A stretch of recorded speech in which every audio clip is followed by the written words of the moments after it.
sejarah Malaysia. Setiap tahun, hampir 25 juta batang pokok ditebar di ratusan manusia yang hanya mengejar laba duniawi semata-mata. Kata-kata ini membuatkan jiwa saya terus meruntun lantaran terpanggil untuk menyampaikan sebuah wacana ilmu yang bertajuk Alam Sekitar Terpelihara, Kesihatan Terjaga. Assalamualaikum warahmatullahi wabarakatuh. Salam sejahtera dan salam satu Malaysia. Segala apresiasi saya hulurkan buat laporan pimpinan majlis yang bervisi, kombinasi intelektual, kehakiman profesi, seterusnya hadirin dan hadirat yang saya kasihi, dekat di hati. Sebelum kaki mengurak langkah, sebelum kata meniti bicara, sebelum bicara menguraikan bijak-bijaknya, izinkan saya menerangkan satu demi satu frasa yang menjadi mahu bicara, tajuk pidato yang akan saya sampaikan sebentar lagi. Menurut tafsiran Kamus Geografi, alam sekitar boleh diinterpretasikan sebagai kawasan yang didiami oleh manusia. Frasa terpelihara pula bermaksud dijaga atau dibelah. Manakala frasa kesihatan terjaga boleh ditakrifkan sebagai membebaskan diri dari ancaman penyakit. Konklusinya di sini, alam sekitar terpelihara, kesihatan terjaga bolehlah didefinisikan sebagai usaha-usaha terancam yang dilakukan oleh semua pihak bagi menekankan kelestarian alam sekitar sekaligus menjamin kelangsungan kehidupan manusia dari ancaman berbagai penyakit. Warga Dewan Ilmuwan sekalian, perspektif saya yang pertama di bawah lembaga kata pendidikan alam sekitar berkesan, kesihatan diutamakan. Persis bahasa Melayu ada menyatakan bagaimana acuan, begitulah kuihnya. Oleh itu, ibu bapa hendaklah mendidik anak-anak supaya menjaga kebersihan diri, kesihatan dan pemakaian mereka. Sebagai contoh, ibu bapa bolehlah menceritakan tentang kisah-kisah tauladan, antaranya kisah Nabi Nuh alaihi salam dengan banjir besarnya yang dirakamkan di dalam kitab Al-Quran merupakan bayangan kekuasaan Allah Subhanahu Wa Taala yang mentakdirkan manusia supaya berfikir, insaf dan mencintai alam sekitar ciptaan Tuhan.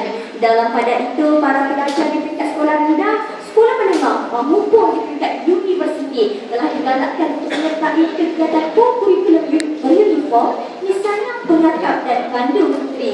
Menerusi unit uniform penakap, kita diberi peluang untuk menyertai berbagai aktiviti, antaranya aktiviti perkhemahan di kawasan Kupal, diajar menghargai flora dan fauna, terbang menebang pokok sesuka hati dan melakukan pembakaran terbuka kerana senario ini akan menyebabkan pembebasan karbon dioksida, sulfur dioksida dan gas-gas lain, dan natijahnya akan menyumbang kepada pencemaran alam sekitar sekaligus menjejaskan kesihatan manusia disebabkan berbagai penyakit yang akan timbul seperti kanser kulit dan asma. Bukan begitu hadirin? Warga Indonesia Mawar Desa sekalian, penupasan seterusnya di bawah kata bicara, media massa gejala, alam sekitar ceria, kesihatan terbela. Peranan media massa dalam membicarakan isu alam sekitar sangat penting.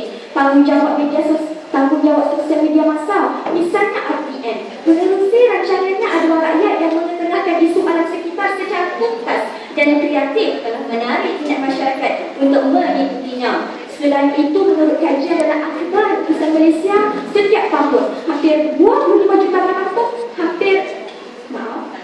menurut kajian dalam Akhbar Utusan Malaysia, menurut kajian dalam Akhbar Utusan Malaysia, menurut kajian dalam Akhbar Utusan Malaysia, dalam tempoh 6 bulan pertama tahun lalu terdapat 274 paparan isu alam sekitar telah disiarkan. Antaranya, isu peningkatan hampir 50% kes kematian disebabkan penyakit denggi berpunca dari sampah yang tidak dipungut mengikut masa-masa tertentu dan akhirnya menyebabkan pembiakan nyamuk Aedes berlaku secara berleluasa.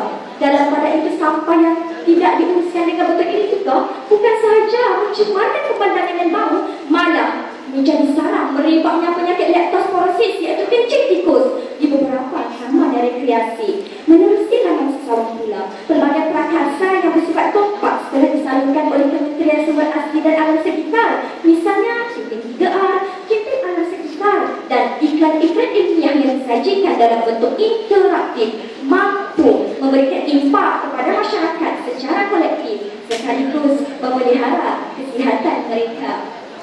Warga Dewan Wacana Pembangunan sekalian, peraturan adopsi kita dikuatkuasakan kesihatan dilestarikan menjadi puncak kepada wacana perbincangan saya yang terakhir. Pembuangan sisa kilang dan pelepasan bahan kimia ke udara bukan sahaja merugikan kesihatan manusia, malah menjejaskan kedudukan flora dan fauna.